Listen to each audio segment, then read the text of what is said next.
सदियों पहले की बात है। हिमालय के घने जंगलों में हाथियों की दो खास प्रजातियां पाई जाती थीं। एक प्रजाति थी छद्दंत और दूसरी प्रजाति का नाम था उपोसत। इनमें से छद्दंत प्रजाति काफी मशहूर थी। विशाल 6 दांतों की मौजूदगी के कारण ही इन्हें छद्दंत के नाम से पुकारा जाता था। इन हाथियों का सिर और पैर किसी मणि की तरह सुर्ख लाल दिखाई देते थे। हालांकि यह घटना संयोगवश घटी, लेकिन इसे चुल्ल सुभद्दा ने अपना अपमान माना और उसी वक्त गजराज के निवास को छोड़ ढकर कहीं दूर चली गई। जब गजराज को इस बात का पता चला तो उसने चुल्ल सुभद्दा को बहुत ढूंढा, लेकिन वह कहीं नहीं मिली। सोनुत्तर करीब 7 साल का सफर तय करके गजराज के निवास पर पहुंचा। उसने गजराज को पकड़ने के लिए और अपना शिकार बनाने के लिए उसके निवास से कुछ दूरी पर एक बद्दा गड्ढा बनाया। गड्ढे को छिपाने के लिए उसने उसे पत्तियों और छोटी लकड़ियों से ढक दिया और खुद झाड़ियों में छिप गया। जैसे ही गजराज उस गड्ढे के करीब आया तो सोनुत्तर ने विष बुझा तीर निकालकर छद्दंत राज पर निशाना लगा दिया।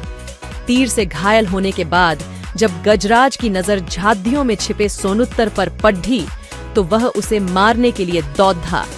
चूंकि सोनुत्तर सन्यासियों के वस्त्र पहनकर आया था, इस कारण गजराज ने सोनुत्तर को जीवन दान दे दिया। एक दिन मौका पाकर उसके वाराणसी के राजा को छद्दंत राज के दांत हासिल करने के लिए उकसाया।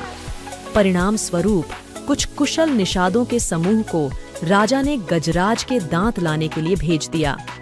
गजराज के दांत लाने के लिए रवाना हुई टोली का नेता था सोनुत्तर। एक दिन हाथियों का राजा अपनी दोनों रानियों के साथ पास के एक सरोवर में नहाने के लिए जाता है। उसी सरोवर के किनारे एक पुराना विशाल वृक्ष लगा हुआ था। उस वृक्ष पर लगे फूल बड़े ही खूबसूरत और मनमोहक खुशबू वाले थे। गजराज ने खेल खेल में अपनी सूंड से उस वृक्ष की एक डाल को कसकर हिलाया। इससे डाल पर लगे फूल महासुभद्दा पर झड़ी आने लगे और वह गजराज से कुछ समय बाद चुल्ल सुभद्दा की मौत हुई और मरने के बाद वह मध्य राज्य की राजकुमारी के रूप में पैदा हुई। युवा होने पर उसकी वाराणसी के राजा से शादी हुई और वह वाराणसी की पटरानी बनी। पुनर्जन्म के बाद भी वह छद्दंत राज द्वारा भूलवश हुए उस अपमान को भूली नहीं और उसका बदला लेने का सोचती रही।